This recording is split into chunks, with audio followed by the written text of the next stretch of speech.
Mesdames et messieurs, bonjour et merci de nous suivre sur True TV et en simultané sur Watt FM pour votre émission Le Tribunal de l'actualité. C'est le plus grand rendez-vous de l'information d'ici et d'ailleurs et je suis Serge Kaboré, celui-là même qui préside ce tribunal en ce jour 26 juillet 2022 et pour la présente convocation, je suis accompagné par les juges au siège à qui nous disons bonjour. Bonjour Président Kaboré, bonjour Madame, Messieurs.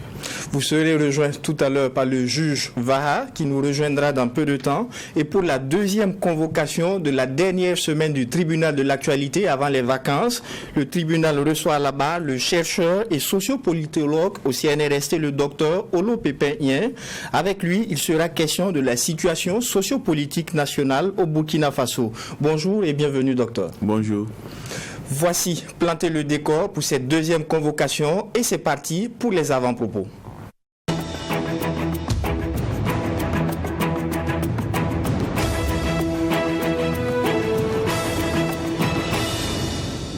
Juge Bougma, qu'est-ce qui retient votre attention pour la présente convocation? Merci Président. Ce qui retient notre attention, c'est deux choses. D'abord, les échanges épistolaires via réseaux sociaux entre le ministre en charge du culte, donc les affaires religieuses, et la FAIB, à travers également la sortie de certains dignitaires de la religion musulmane, compte tenu de ce qui s'est passé à Goumboussou. Donc, entre le partage de l'audio, des extraits, les indignations, chacun y va effectivement de ses commentaires. Puisqu'au Burkina, nous avons dit que la question religieuse, elle est sensible, effectivement. Elle est très sensible parce que très rapidement, il y a un repli identitaire et communautaire qui s'opère quand vous parlez de religion. À un moment donné, c'est difficile de voir les choses de très près avec suffisamment de recul. Même quand parfois il y a des petits signaux qui ne sont rien, c'est difficile d'en parler. Quand c'est aussi avéré, c'est aussi délicat comme on le dit. Donc, voilà la situation dans laquelle nous en sommes. Donc, quand j'ai vu d'abord la note du ministre, j'ai été étonné. Parce que si réellement les faits sont avérés, c'est à mettre en branle soit deux entités, soit la force publique pour pouvoir faire entendre l'imam sur ses propos et si c'est avéré, faire appliquer la loi. Il y a une autre méthode qui est la conciliation, c'est de passer aussi par la fêtière des associations islamiques, dont la FAIB, pour présenter les faits et faire en sorte que ces messieurs se parlent également pour pouvoir arrondir les angles, parce que même dans un prêche, un dérapage verbal effectivement est vite arrivé. La Côte d'Ivoire l'a plusieurs fois fait avec certains prêcheurs. Le Sénégal est passé à l'autre étape d'arrêter d'ailleurs ces prêcheurs à un moment donné. Ils sont passés à une autre étape. Donc c'est de regarder entre les deux qu'est-ce qu'il faut faire. Mais quand vous sortez, vous faites une lettre et vous demandez d'ailleurs à l'ONAFAR, c'est comme si vous demandez à l'ONAFAR de faire les investigations et vous revenir, alors qu'elle n'est pas censée être une police d'État, donc détentrice d'un monopole de violence légale et où ça pose véritablement un problème. Donc il y a d'abord l'amalgame à ce niveau que moi j'avais personnellement relevé. Et la suite n'étonne pas. Mais ce que je demande, c'est de faire les choses avec suffisamment de recul, avec suffisamment de responsabilité pour que une communauté ne se sente pas, comme on appelle ça, discriminée, stigmatisée. Mais c'est aussi que, si c'est avéré, bon, quand c'est avéré, même les membres de la communauté vont dire « Ah, le prêcheur est allé loin, il est allé loin ». Donc, c'est aussi d'être objectif dans la façon de faire. Donc, j'ai dit, c'est sur les réseaux sociaux qu'on apprend les choses. Chacun dit qu'il a pris sur le réseau social, ceci ou cela. Ce n'est même pas à l'honneur et de notre gouvernement et de la FAIB. Mais pour en arriver là, il y a quelqu'un qui a donné le ton. Je pense que c'est mieux que les uns et les autres se parlent pour pouvoir régler cette crise rapidement, parce qu'on n'en a pas besoin dans notre contexte actuel. Le deuxième avant-propos, c'est le colloque qui a lieu à l'université Thomas Sankara. Donc, sur Thomas Sankara. Donc, on aura d'éminents panélistes, d'éminents conférenciers qui vont donner un certain nombre d'information et de regard sur les questions de développement endogène, les financements endogènes, les questions sociales, et effectivement s'inspirant naturellement de l'expérience Thomas Sankara. Donc les travaux démarrent aujourd'hui, naturellement c'est les choses qu'on va suivre et puis pouvoir voir en quoi est-ce que cela pourra être nécessaire pour nous aider dans le contexte actuel. Encore faut-il que des gens acceptent et aient le courage d'appliquer un certain nombre de choses, ce que j'avais comme.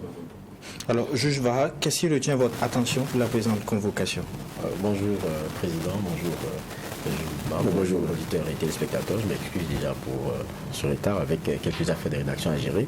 Ce qui retient mon attention, c'est la présence du président français au Cameroun et puis certaines exigences de certains qui demandent que le président français ait un discours clair, notamment vis-à-vis du président camerounais qui y est depuis 4 décennies maintenant, et je pense qu'il devrait être reçu au palais de l'Unité, et donc c'est un peu ce qui est demandé.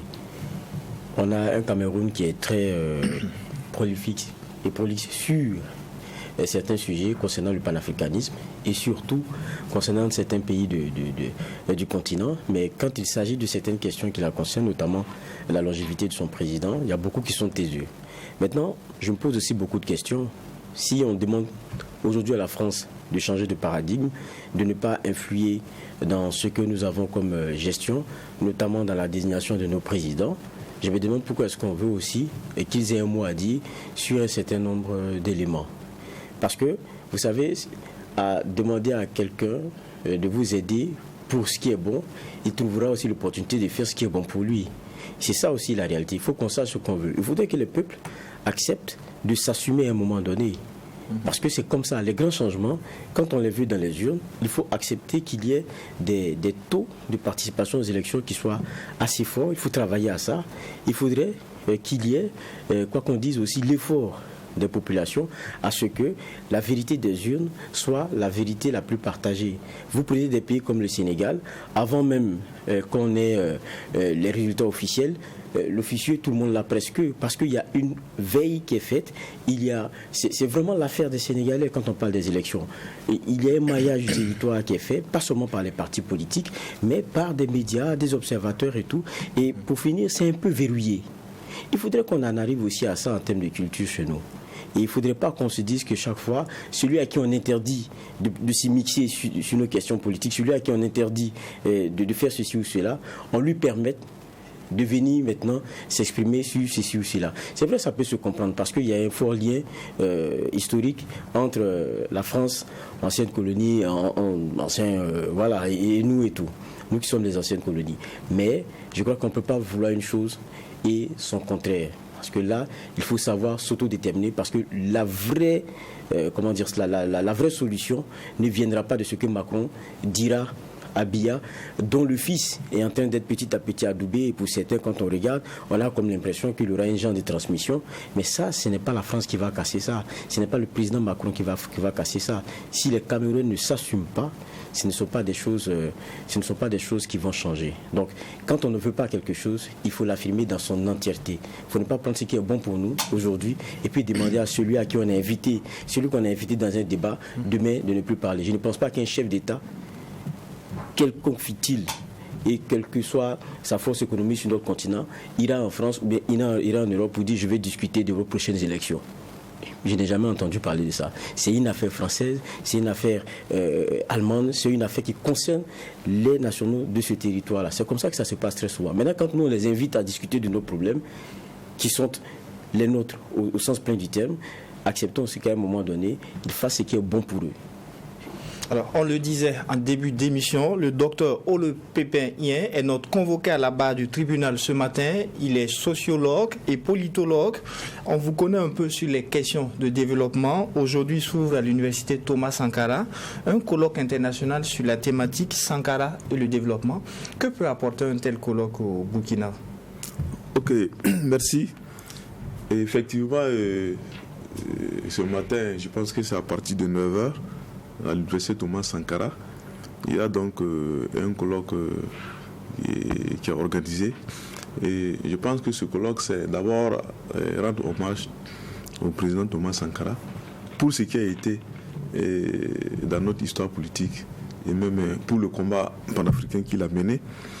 Et en plus, c'est l'occasion pour ce colloque de réfléchir et de faire le lien entre la politique sankariste et le développement.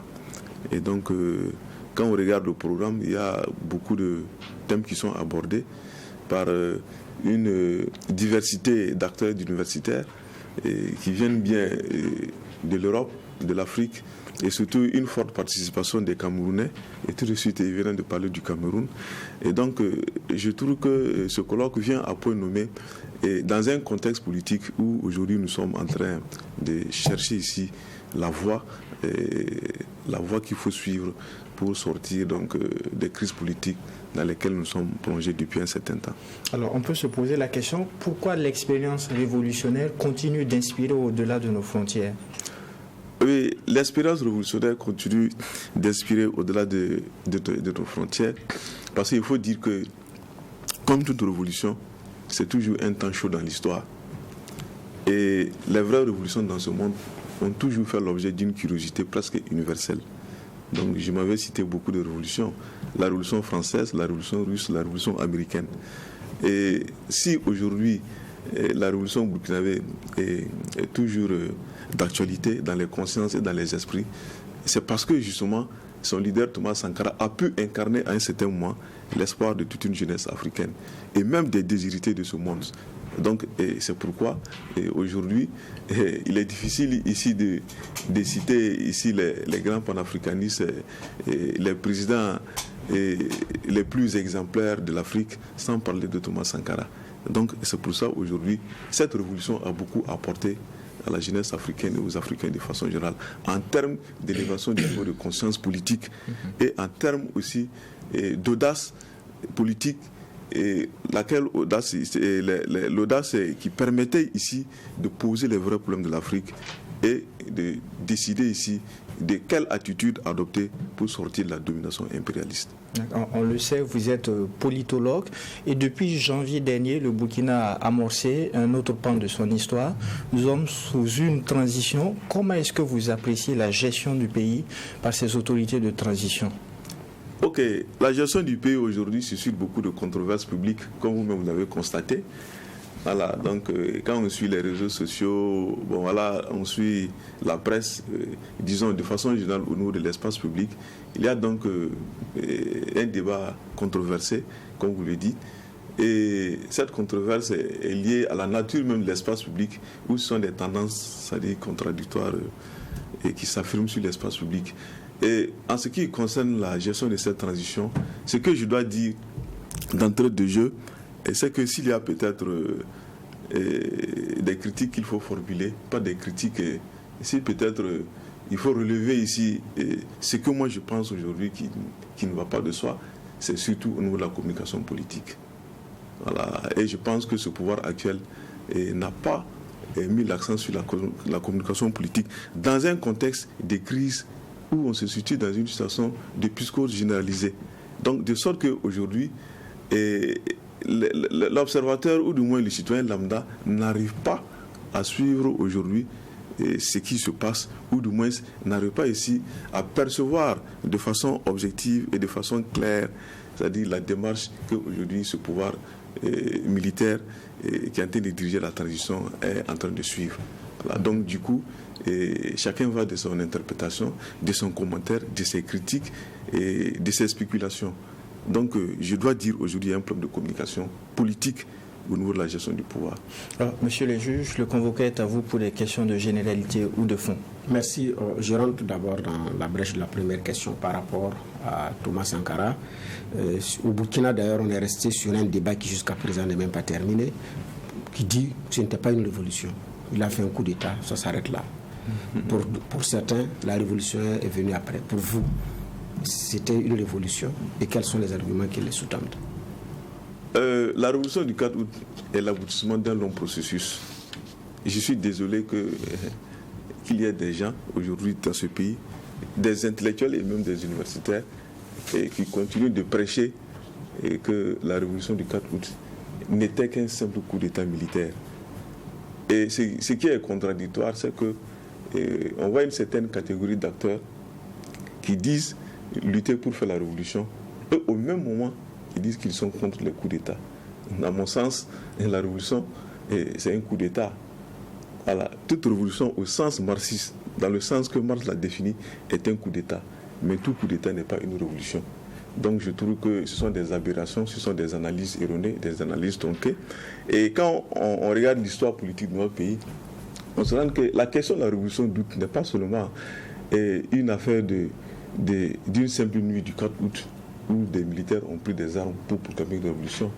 Ça a été un long processus de maturation politique qui remonte depuis le mouvement panafricaniste jusqu'à son aboutissement dans la nuit victorieuse du 4 août 1983.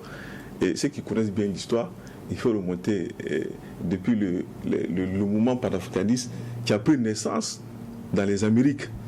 Dans les Amériques, avec bien sûr deux tendances qu'on a connues, la tendance de Marcus Garvey et ensuite la tendance de William Dubois, qui a eu son influence sur le monde intellectuel en Afrique à travers les conférences panafricaines. Et ainsi donc le 5e congrès de Manchester en 1945 qui a posé les bases donc, de la lutte anticolonialiste pour l'indépendance de l'Afrique. Et à partir de cette conférence, des organisations panafricaines ont pris naissance, telles que le RDA en premier lieu. Ensuite, dans la jeunesse intellectuelle, il y a eu la FEANF, la Fédération des étudiants d'Afrique noire en France, qui a été un creuset ici du militantisme ardent, un creuset en tout cas du militantisme révolutionnaire. Et je pense que c'est à partir de là que tout le processus a été enclenché avec tous ces embranchements, ces démembrements qu'on a connus de gauche à droite dans le pays. Et le débat ici a été mené où le projet révolutionnaire a été formulé, nettement formulé, à partir du 5e congrès de l'UGEB, l'Union générale des étudiants voltaïques, en 1971, où déjà la jeunesse voltaïque a posé la question de la prise et de la gestion du pouvoir politique par la voie révolutionnaire. Donc, tant qu'il n'y a pas de projet révolutionnaire, on ne peut pas parler de révolution. Donc le projet a été formulé et c'est ce cheminement donc historique à travers des organisations qui se sont formées et qui se sont contredits, des alliances stratégiques qui ont été nouées entre certaines organisations telles que le PAI, l'ULC, avec le groupe des militaires pour aboutir à ce qu'on appelait la révolution d'août 1983. Donc pour dire que c'est l'aboutissement d'un processus. C'est l'aboutissement du processus et la conduite après que le processus soit mûri et abouti. Oui, le processus, et d'abord, il faut dire même que cette révolution ici est l'héritière des luttes que les peuples voltaïques ont menées. Et vous savez très bien que notre histoire politique est faite aussi de résistance. Voilà. Et avec l'intrusion ici du pouvoir colonial, on a vu les résistances qui ont eu lieu. Il y a eu ce qu'on appelle la première ingression populaire armée en 1916 dans la boucle de Moun. Et ensuite, il y a eu la résistance de Boukari Koutou contre la pénétration coloniale. Et il y a eu la résistance dans le sud-ouest en pays lobby, les lobbies qui organisaient la guérilla pour s'opposer donc à la domination coloniale. Donc c'était des mouvements de libération nationale, des mouvements anti-impérialistes. Et ce sont ces mouvements donc qui se sont renouvelés à travers donc de nouveaux acteurs dans un autre contexte politique où ici des armes ont été forgées par le colonisateur comme armes de combat à travers les syndicats, les partis politiques, les associations et autres. Et c'est ce renouvellement donc du combat des acteurs politiques porté par une génération qui a abouti dans la nuit du 4 août 1983. Voilà. Donc pour vous dire encore que c'est l'aboutissement d'un long processus. Voilà. Ce n'est pas une histoire d'un groupe de militaires qui a quitté Apo et venir prendre le pouvoir dans la nuit du 4 août pour proclamer la révolution. Il y a eu un projet révolutionnaire et il y a eu un processus qui a débouché sur l'avènement de la révolution d'août 1983. Oui, juge Vaha. Oui, c'est vrai qu'on est dans les généralités. Vous disiez tout à l'heure que pour ce qui est de ce dans quoi nous sommes aujourd'hui, il y a d'abord un problème de communication. Mais est-ce que c'est seulement ça? Lorsque le MPSR vient, ils sont très clairs, hein, ils disent on n'est pas dans une dynamique révolutionnaire. Alors que quand on parle de révolution, c'est un changement, on va dire, brusque. Ça c'est clair, changement brusque à la fois de la structure politique et sociale de l'État. Et ça, c'est mené par des gens qui se révoltent contre des dirigeants qui parviennent à prendre le pouvoir et à le garder. le changement brusque, c'est très important quand je le dis, parce que les Burkinabés, à un moment donné, en avaient marre de beaucoup de choses. Que ce soit dans la façon dont on faisait la politique, dans la façon dont on gérait la cité, mais dans la façon dont on nous fait de façon domestique une opposition à la crise sécuritaire dans laquelle nous sommes. Les Burkinabés avaient besoin d'un changement peut-être brutal. Mais est-ce que ce n'est pas ça le problème? C'est que le changement brutal qui devait être attendu, brusque, en tout cas, n'est pas venu. On ne s'y est pas inscrit. Est-ce que ce n'est pas ça le problème? Parce que la communication, pour moi, c'est habiller quelque chose. Il y a un récepteur et il y a quelqu'un qui envoie un message. Mais le vrai message, quand on gère la chose de l'État, c'est d'abord l'acte. La parole, l'emballage compte très peu. Est-ce que le problème, ce n'est pas le fait qu'on n'ait pas eu la rupture en question? Oui, je pense qu'il y a eu un rendez-vous manqué de l'histoire avec les élections populaires d'octobre 2014. 2014, oui. Oui. Et cette insurrection était nettement une révolution, parce que c'est une révolte populaire qui a débouché sur un changement brusque de pouvoir. Mais malheureusement, ce qui a manqué à cette insurrection, c'était une avant-garde conséquente. Okay. De sorte que il y a des acteurs qui sont montés en première ligne et qui ont fait une récupération de cette insurrection pour rétablir l'ordre qui avait été remis en cause. Donc, nettement, il faut dire que c'est ce qui nous a conduit ici à l'avènement du MPSR, parce que les mêmes mœurs politiques, la même philosophie politique, les mêmes pratiques politiques ont été reproduites même après l'insurrection. Donc, du coup, on se trouve dans une situation où, à un certain moment, le peuple était obligé de se désolidariser de ses dirigeants. Et c'est ce qui les a isolés. Et donc, le coup d'État est venu de façon très facile. Je dirais que ça a été le coup d'État le plus facile de notre histoire politique. Et quand je parle donc de déficit de communication au niveau de MPSR, effectivement, aujourd'hui, l'aspiration forte du peuple burkinabé, c'est la rupture historique. Oui. Ben, jusqu'à ce jour, le MPSR n'a pas encore communiqué de façon claire sur son orientation politique. C'est ça la réalité. Et je pense qu'il est prévu un conseil d'orientation, ou c'est quoi? Et je me dis peut-être que c'est ce conseil qui va travailler à donner une orientation politique claire à cette transition pour qu'on puisse savoir là où les transitaires en griffe, comme certains les appellent, veulent aller. Mais pour l'instant, je pense que nous sommes à une phase transitoire. Et de sorte que, compte tenu du fait qu'il n'y a pas de communication politique, il y a des actes qui sont posés et qui suivent des interprétations controversées. Voilà. Donc on attend ici dire, voilà, c'est la restauration de l'ancien ordre. Bon, voilà, et c'est des militaires, bon, une génération de militaires, bon, c'est une promotion, bon, voilà, et c'est des gens, et peut-être qui devraient répondre de certains actes. Bon, ainsi de suite, chacun y va de son commentaire. Et je trouve que si aujourd'hui, il n'y a pas une véritable communication politique, comment on peut essayer de comprendre le sens dans lequel, ici, ou de la direction dans laquelle veut aller ce régime? On a tout de suite parlé de la révolution d'août, mais la révolution a prononcé un discours d'orientation politique qui était le cadre théorique et idéologique du CNR. Et chacun savait où partait ici ce régime. Et ça a été le régime le plus cohérent de notre histoire politique, parce que le cadre théorique a été clairement élaboré. Et toutes les actions ici qui se menaient tendaient ici, c'est-à-dire à mettre en pratique tout le cadre théorique qui a été élaboré. Mais aujourd'hui, c'est ce qui manque au MPSR. Oui, mais justement, vous parlez de cadre théorique, oui. Mais j'ai dit, on est tenu. Aujourd'hui, oui. Le Burkinabé, il est devenu presque incrédule. Il est tenu à l'acte, oui. Pas la vision que vous partagez. Oui. Même quand on entend ceux du MPSR, il y a des brides qu'ils nous donnent. Mais les gens disent, mais quand on regarde, l'acte posé, bon, malgré qu'on nous dise que ce n'est pas une restauration, ce n'est pas une restauration d'un ancien système et tout, mais les actes posés donnent à lire qu'on n'est pas loin de cela. Donc on ne va pas attendre la théorisation d'une vision pour y croire ou quoi que ce soit. Les actes parlent d'eux-mêmes. Mais vous êtes politologue. Quand vous regardez aujourd'hui, parce qu'ils sont là depuis quoi? On est à 6 mois, non? On est déjà à 6 mois. Je pense qu'on peut déjà, pour le politologue que vous êtes, lire déjà dans les actes, dans les décisions qui sont posées, un peu quel peut être l'idéologie, quel peut être ce qui sous-tend tout derrière. Mais est-ce que les gens se trompent de dire qu'on n'est pas loin de revoir un ancien ordre, dire? Oui, effectivement, aujourd'hui, ils sont nombreux à penser que c'est une tentative de restauration de l'ordre ancien, et certains disent que non, il y a un agenda caché. Et moi, j'ai beaucoup discuté de cette question et j'ai toujours dit, je ne pense pas que dans un contexte aussi difficile comme le nôtre, qu'un groupe de militaires arrive à prendre le risque de prendre le pouvoir pour juste plaire à une catégorie d'individus dans ce pays. Je ne pense pas. Okay. Parce que la question du pouvoir, elle est très sérieuse. Pour qu'on vienne prendre les armes, prendre le pouvoir juste pour remettre en scène des hommes politiques qui ont été décriés dans ce pays, je ne pense pas que ce soit une ambition pour quelqu'un qui vient pour gérer un pouvoir d'État. Je l'ai toujours dit. Et j'ai dit, moi je suis toujours en phase d'observation. Okay. Et le pouvoir militaire est là depuis 6 mois.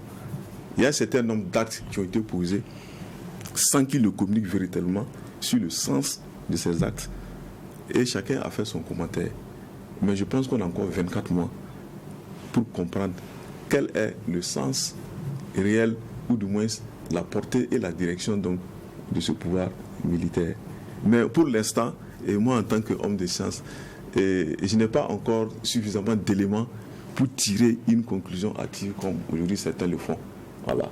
Et jusqu'ici, comme je l'ai dit, compte tenu du fait qu'il y a un déficit de communication, et j'ai comme l'impression que c'est expressément entretenu, et on a comme l'impression que quelque part, il y a des gens qui sont au laboratoire, dans le laboratoire, en train peut-être de concocter quelque chose.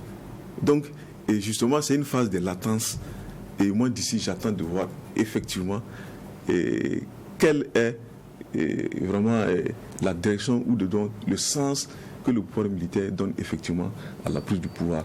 Il est question de lutter contre la sécurité, ça c'est connu. Et aujourd'hui, on est tous dans une impatience de voir évoluer cette question sécuritaire, dans la mesure où la pression ici, l'État se resserre de plus en plus sur le Burkina Faso, sur les populations burkinabées. Donc du coup, il y a une psychose, on est pressé de sortir de cette situation. Mais pour l'instant, il y a des actes qui ont été posés qui donnent l'impression, effectivement, qu'on veut faire revenir sur la scène un certain nombre d'acteurs politiques qui ont été mis de côté à un certain moment. Et même pour le moment, moi j'observe toujours parce que le processus a été enclenché. Donc on verra ici quel sera son aboutissement. Oui, je me permets un commentaire, mais qui peut susciter une réaction. Oui. C'est vrai que vous dites qu'aujourd'hui, vous dites que ce n'est pas possible dans le contexte que quelqu'un vienne travailler à restaurer un ordre ancien. Non, je ne dis pas que ce n'est pas possible. Je ne pense pas que ce soit une ambition, c'est-à-dire qui puisse amener quelqu'un à prendre le pouvoir. Mais je veux dire et aussi, surtout dans un contexte aussi difficile comme le nôtre, prendre le pouvoir pour juste plaire à une catégorie d'hommes politiques. Je ne pense pas que ce soit une ambition vraiment pour des gens qui ont quitté les casernes, qui étaient sur le terrain du combat et qui, à un certain moment, se sont sentis interpellés ici par la conquête du pouvoir pour résoudre un problème difficile, un problème sécuritaire auquel nous sommes confrontés. Je ne pense pas si en venant au pouvoir, c'est pour juste prendre le pouvoir plaire à des individus. Maintenant, peut-être le temps me dira un jour que je me suis trompé. Mais ça ne peut pas être une ambition. C'est vrai. Oui, pour moi, ça ne peut pas être une ambition. On va permettre je me permettais un commentaire, parce que j'y mettais aussi un petit bémol, parce qu'aujourd'hui, quoi qu'on dise, l'ère dans laquelle nous sommes là fait que les transitions, c'est-à-dire que les coups d'État peuvent se faire, mais la suite, il y a des carcans qui font que, ce n'est plus comme avant. Vous savez, comme actuellement on est en train de discuter des délais, tout le monde y est au contraire. Donc d'une façon ou d'une autre, vous pensez à le retour à l'ordre constitutionnel. Et ça se fait avec des partis politiques, ça se fait avec des hommes qui ont pour objet premier la chose politique, sa gestion et les offres. Donc c'est des choses auxquelles vous pensez. Dans ce pays, il y a eu des transitions auxquelles certains ont caricaturé le rôle de transmission. Ça veut dire que d'une façon ou d'une autre, ça peut ne pas être ça peut ne pas être comment on appelle ça, la raison première, mais c'est des choses qu'on intègre. Bon, oui, mais dans tous les cas, et comme je l'ai dit, on aura le temps ici de tirer les conclusions. Si telle est l'ambition de ce régime, mais on aura le temps de le savoir. Même pour moi, déjà, ce pouvoir militaire est déjà 6 mois et on a encore 24 mois devant nous pour comprendre réellement ce qui se passe. Mais quand je dis que non, ça ne saurait être une ambition, je trouve quand même que c'est quand même très dérisoire. C'est ça. Qu'un groupe d'officiers quitte les casernes, prenne les armes pour venir prendre un pouvoir et plaire à des politiciens, des hommes politiques. je ne pense pas que ce soit une ambition. Voilà. Mais le temps nous le dira si effectivement c'est cette ambition. Et si c'est ça l'ambition, sera regrettable.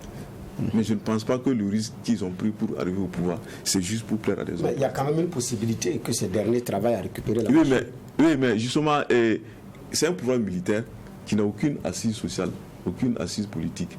Et pour moi, ce pouvoir militaire est tenu de s'entourer ici de quelques personnalités qui ont une certaine expérience de la gestion.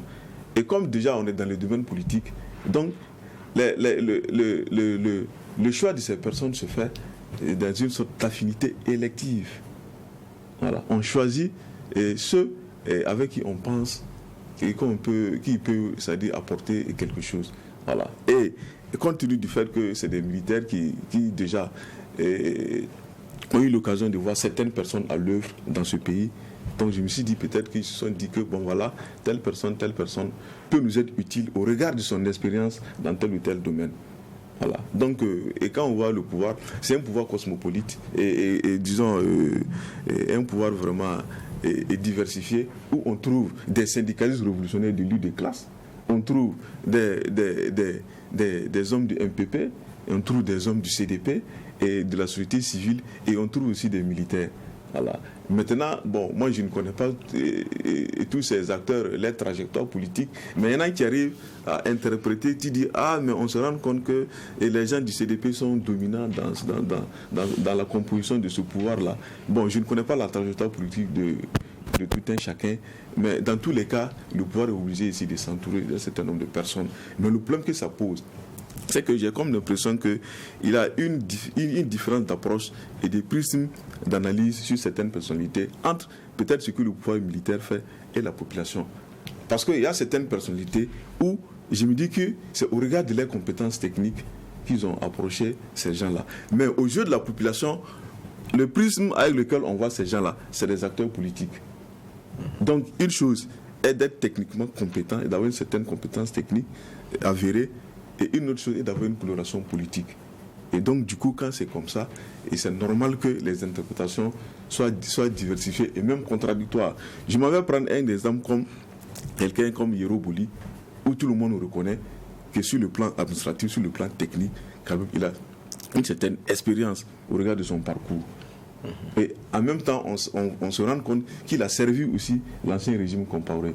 Donc, vous voyez que si peut-être ces militaires pour qui il a été, à un certain moment, les ministres de la Défense. Et si aujourd'hui, ils ont besoin de certaines personnes, ressources, pour les accompagner, et ils choisissent les anciens ministres de la Défense, donc vous comprenez que ça peut susciter des controverses, parce que ils le voient comme un ancien ministre de la Défense qui les a servis, et peut-être qu'ils ont eu l'occasion d'apprécier, mais d'autres verront ici, c'est-à-dire qu'un acteur politique de l'ancien système Compaoré. D'accord. On va permettre à ceux qui nous prennent en marche à la radio de savoir que le docteur Olo Pépin Yen, sociopolitologue et chercheur au CNRST, est notre convoqué à la barre du tribunal. Oui, juge Bernard, vous avez la parole. Oui, le président d'Amiba dit, nous ne nous inscrivons pas dans une logique révolutionnaire, mais c'est une transformation profonde et positive de la société. Est-ce qu'au fond, il n'y aurait pas contradiction en dire que ce n'est pas une révolution et dire que c'est une transformation profonde et positive? Oui, du point de vue sémantique, effectivement, ça pose problème. Et moi, je trouve qu'il n'avait pas besoin de le dire. Il n'avait pas besoin de le dire. Et c'est après donc, la gestion de la transition, je trouve qu'il appartiendra au peuple de le qualifier, de dire si il a été révolutionnaire ou pas. Voilà. Et si aujourd'hui, Jésus-Christ est aujourd'hui un Messie, et un prophète, je ne pense pas au moment où Jésus était dans sa mission apostolique et il disait que lui il était un messie ou il était. Mais on a fait de lui ici un messie, un prophète. Voilà. Donc il n'avait pas besoin de le dire. Mais maintenant, dire que je ne suis pas révolutionnaire et en même temps prêcher qu'on veut faire une refondation et des transformations en profondeur, bon, je me dis que ça pose un problème sémantique parce que la révolution, c'est une transformation qualitative de la société, c'est une refondation de la société. Voilà. Donc, mais c'est un problème sémantique que ça pose. Est-ce que voilà. c'est pas la crainte quelquefois de...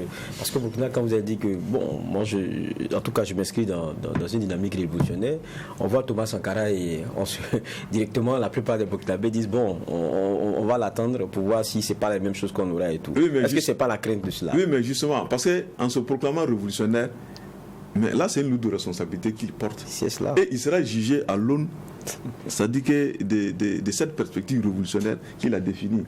Et si à un certain moment, il se rend compte qu'ils ne sont pas outillés, non seulement sur le plan idéologique et sur le plan politique, pour réellement, c'est-à-dire faire la révolution ou gérer un pouvoir révolutionnaire, mais je peux comprendre qu'il fasse un rétropédalage pour dire non, je ne suis pas révolutionnaire.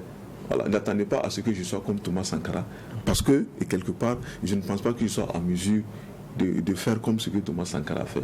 Et donc, du coup, je fais ce que je peux faire, mais quitte à ce que maintenant, chacun puisse apporter son jugement pour dire si j'ai été révolutionnaire ou je ne l'ai pas été. Voilà.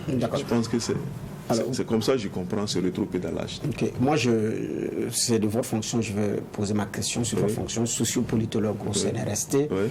Alors, des chercheurs, alors, c'est quel domaine concret vous faites, et en termes d'apport concret à l'amélioration sur les questions de développement, c'est quoi? Parce que c'est vrai, c'est la recherche, mais ça paraît abstrait. Bon, effectivement, en ce qui me concerne d'abord, en tant que chercheur en politologie, je suis au département de politologie. Moi, je suis un spécialiste des mouvements sociaux. Okay. Donc, j'ai fait ma thèse sur la socio-genèse des mouvements sociaux au Burkina Faso, dans une approche socio-historique. Ce qui m'a donné l'occasion donc de faire une analyse socio-historique des mouvements sociaux depuis les mouvements anti-esclavagistes, c'est-à-dire depuis le 14e, 15e siècle, jusqu'à l'insurrection des 30-31 octobre 2014. Voilà. Donc, j'ai traversé l'histoire des mouvements sociaux, aussi bien sur le plan international que sur le plan local. Bien sûr, l'international a nécessairement une influence sur le local. En ce qui concerne donc le CNRSC, le lien entre la recherche et le développement, il faut dire que le CNRSC... Dans votre domaine? Dans mon domaine, oui. Particulièrement. Oui, tout à fait. Oui, et dans mon domaine, nous menons des réflexions, des études, nous avons des programmes de recherche.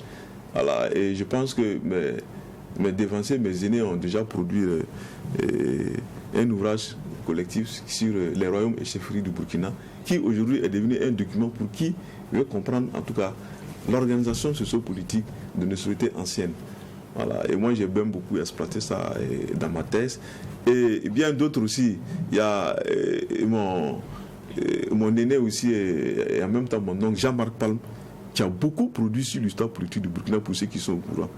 Voilà. Et je peux dire qu'il a été donc, en tout cas, le chercheur de mon institut que j'ai connu et qui a le plus produit, en tout cas en ce qui concerne les ouvrages sur la politique au Burkina Faso. Donc, du coup, nous contribuons ici à travers donc, nos réflexions, à travers nos productions scientifiques, les articles scientifiques, les articles de vulgarisation, les ouvrages collectifs, les livres que les uns et les autres produisent pour contribuer donc à faire comprendre le fonctionnement du politique dans notre société. Alors, est-ce que dans votre domaine, il est arrivé que pour la construction de certaines politiques publiques, vous soyez associé à la réflexion, à la production d'un certain nombre d'éléments à prendre en compte? Oui, mais malheureusement, c'est ça le problème. Et aujourd'hui, il n'y a pas de lien étroit entre les décisions politiques, les politiques publiques et la recherche. C'est dommage. Alors que ça devait être le contraire. Oui, c'est dommage. Aujourd'hui, il y a des actions publiques normalement qui devraient être soutenues par des réflexions scientifiques soutenues. Mais ce n'est pas le cas. Même il y a des études qui se font dans les ministères. Mais apparemment, ils ont d'autres structures, des cabinets auxquels ces ministères-là se réfèrent pour mener ces études. Mais alors que le CNRSC est là. Moi, à un certain moment donné, je me demandais, mais à quoi je servais? L'État m'a recruté comme politologue. Et quand j'ai fini mon DEA en sciences politiques, j'ai été recruté comme politologue. Et après, je me rends compte que je ne suis pas utilisé par l'État. Bon, on nous dit non, et voilà, et la recherche aujourd'hui, vous devrez prendre des initiatives, voilà, pour chercher les fonds, mener des activités, et ainsi de suite. J'ai même une tante qui me disait, mais vous passez le temps à dire qu'on ne vous finance pas, on ne vous finance pas. Qui a financé Karl Marx? Quel est Karl Marx là? Est-ce qu'ils ont eu des financements pour concevoir des théories politiques qui ont bouleversé le monde? Bon, voilà, elle passait le temps à me dire ça. Mais aujourd'hui, ce qu'elle ne comprend pas, c'est que le contexte où Marx faisait sa réflexion scientifique et aujourd'hui, c'est différent. Donc, nous pensons qu'il n'y a pas de lien étroit entre les politiques publiques qui se définissent au Burkina Faso et la recherche, notamment en matière de sciences sociales. Alors, au Burkina Faso, sur le plan des mouvements sociaux, les choses ont vraiment évolué. Avant la modification, c'est vrai qu'il y en a eu bien avant, mais dans la période de on est d'accord ou on n'est pas d'accord avec la modification de l'article 37 jusqu'au coup d'État du général Diendéré, en passant par le pouvoir de Roch et à la transition actuelle, il y a eu des mutations. Des mouvements sociaux qui ont changé de posture, d'autres qui ont de nouveaux mouvements qui sont nés. Qu'est-ce qui explique toute cette vague-là aux intérêts divers et divergents, avec parfois le politique à l'intérieur, évolution normale ou bien pas une très bonne compréhension de la chose? Oui, mais le champ politique est toujours dynamique. C'est un champ en perpétuelle recomposition. C'est ce que cela veut dire. Okay. Donc, il y a des acteurs qui émergent, comme à un certain moment, il y a des acteurs ici, c'est-à-dire qui s'effacent de la scène. Donc, la dynamique des mouvements sociaux au Burkina Faso, il faut dire, cela remonte pour ce qu'on a connu de l'insurrection. Il faut remonter depuis Norbert Zongo. Okay. Il a été, comme Mariam Sankara l'a dit, il a été le premier insurgé dans ce pays. Et il y a un chercheur belge qui s'était posé la question, mais comment dans un pays aussi arriéré comme le Burkina Faso, avec un taux d'analphabétisme aussi élevé, comment un journal ou un journaliste, c'est-à-dire a pu soulever un peuple à travers son journal? Voilà la question qui s'est posée. Et c'est ça qui l'amène à s'intéresser ici au champ politique burkinabé. Donc il faut dire que bien avant ça, il y avait quand même une certaine stagnation des mouvements sociaux. Après que nous sommes sortis des mouvements de la CFD pour la revendication de la conférence nationale souveraine au début donc de cette ère démocratique, de démocratie néolibérale. Et ensuite, celui qui a joué même le rôle même d'opposant dans ce pays, tout le monde le connaît, c'est Norbert Zongo à travers son journal L'Indépendant, où il a soutenu le mouvement étudiant. Et c'est ainsi donc qu'il a pu sceller une alliance entre son journal et le mouvement étudiant, où l'événement était devenu l'écho, le porte-parole donc des mouvements sociaux au Burkina Faso, les mouvements étudiantins et aussi bien au niveau du mouvement des travailleurs. Donc son assassinat, nécessairement, a suscité un lever de bouclier. Et depuis ce temps, donc, nous sommes allés dans une sorte de succession des mouvements sociaux. Donc un enchaînement des mouvements sociaux où les phases se succèdent les unes aux autres. Donc avec un temps des émeutes très fort qu'on a connu après cet assassinat de Norbert Zongo, où c'était le temps des émeutes. Donc c'est la conjonction, la convergence de tous ces mouvements sociaux, ces forces qui ont débouché sur l'insurrection populaire de 2014. Donc pour dire que les mouvements sociaux ici, dans leur dynamique, entraînent la naissance ici d'autres forces. Voilà, d'autres forces qui se régénèrent et maintenant qui interviennent dans l'action collective. Ces mouvements ont été portés par le collectif des organisations démocratiques, mais la direction a été faite par d'autres acteurs qui n'avaient pas ça comme objectif et comme projet politique. C'est ça aussi la dynamique des mouvements sociaux. D'accord. Alors, ma dernière question sur les mouvements sociaux. C'est vrai qu'à un moment donné, les mouvements de gauche ont été très actifs avant la révolution de Thomas Sankara et même un peu après. Mais après, certains se sont mués en partis politiques pour réellement... Mais il y a des mouvements qui ont conservé leur existence. Après ça, d'autres mouvements sont nés, mais c'est les ramifications avec l'extérieur. Donc, les anciens avaient de fortes ramifications. Est-ce que ça l'est également pour les nouveaux mouvements qui sont nés après, dans l'époque 2014 et jusqu'à maintenant? Je n'ai pas bien compris votre question. Parce que ces mouvements aussi tirent leur essence. Là, il y a des ramifications extérieures. Les mouvements de gauche, les mouvements sociaux. Il y a des mouvements sociaux qui ont des relais à l'international, qui sont membres de courants internationaux ou d'organismes au plan international.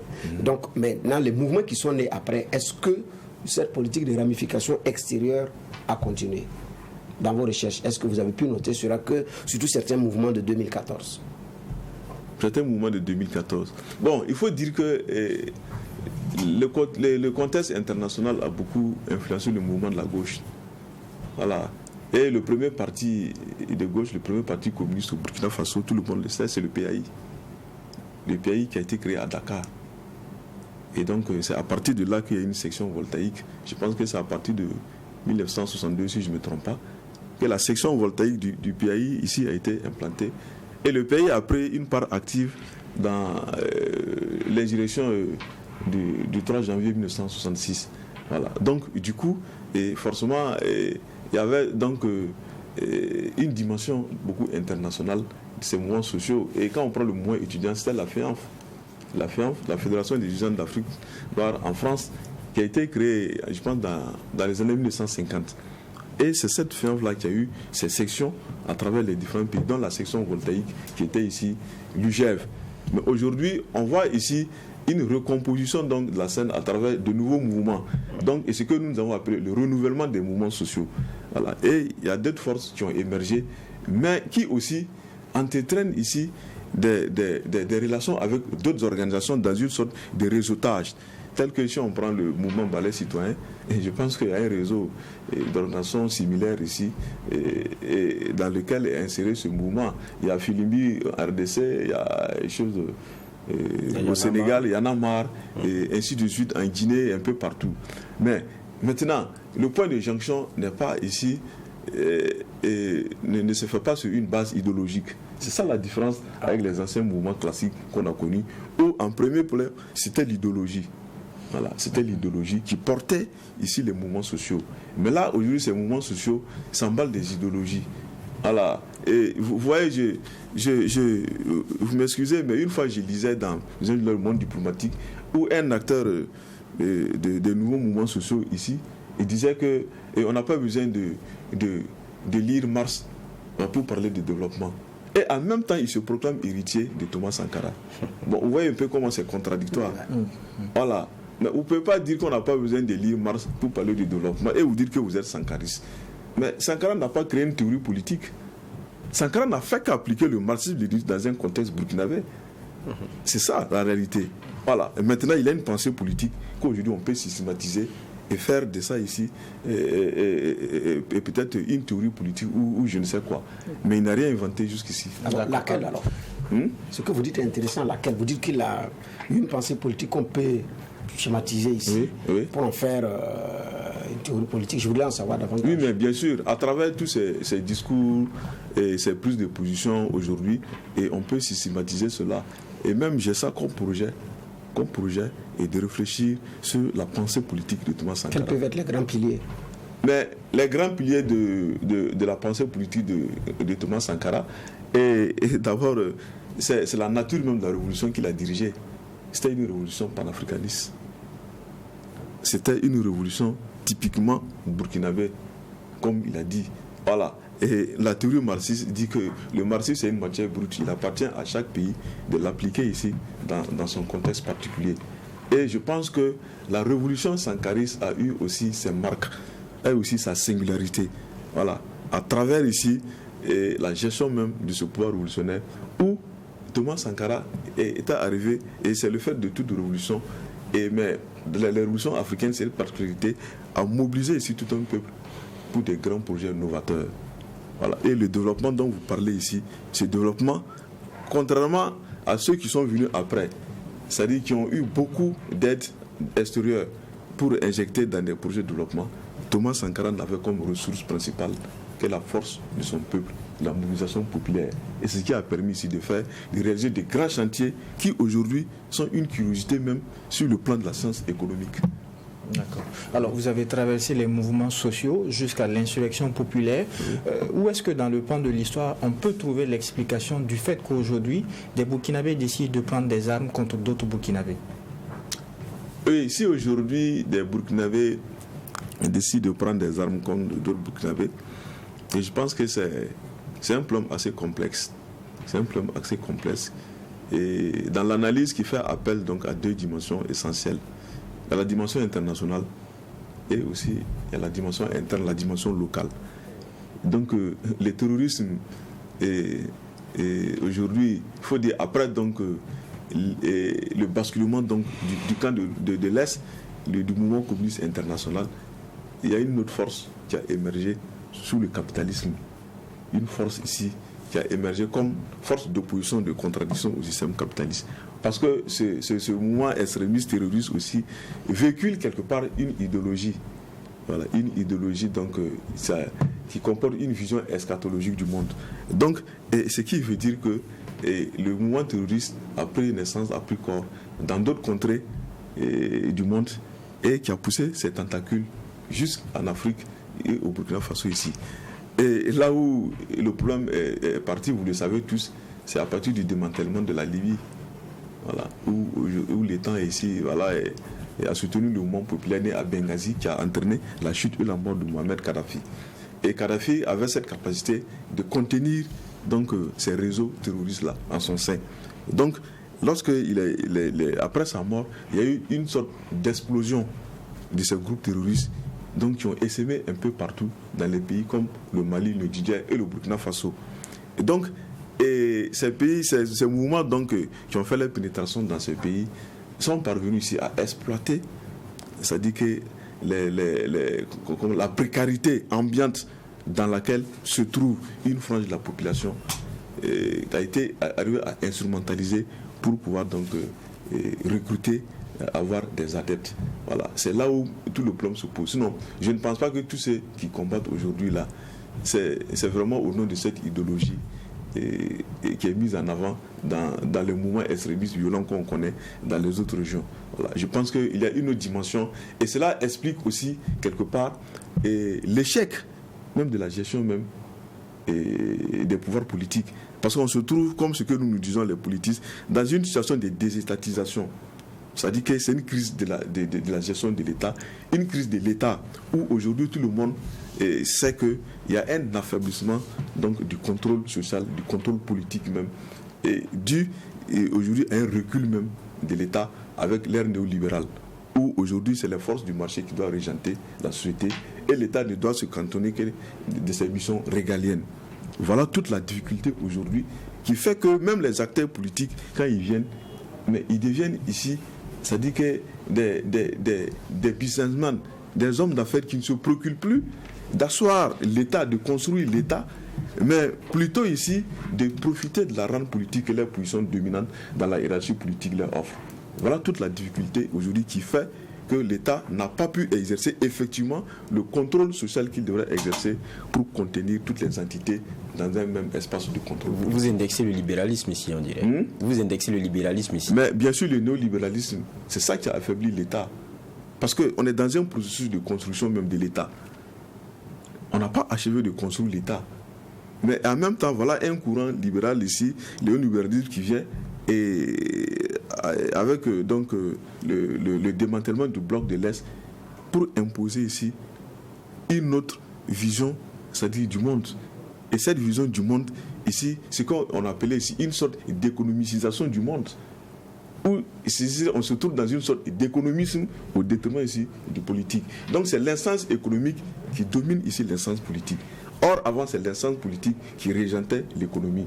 Donc du coup ça entraînait un recul de l'État pour ne laisser que les forces du marché imposer leur logique de fonctionnement à l'État. Voilà toute la difficulté du système néolibéral. Donc vous voulez dire que c'est l'étatisation qui va changer les choses? Oui, mais bien sûr, ça dit qu'il faut encore ici changer de paradigme, comme on le dit. Ce n'est pas ici la gestion néolibérale du pays qui est aujourd'hui, ça dit que la solution.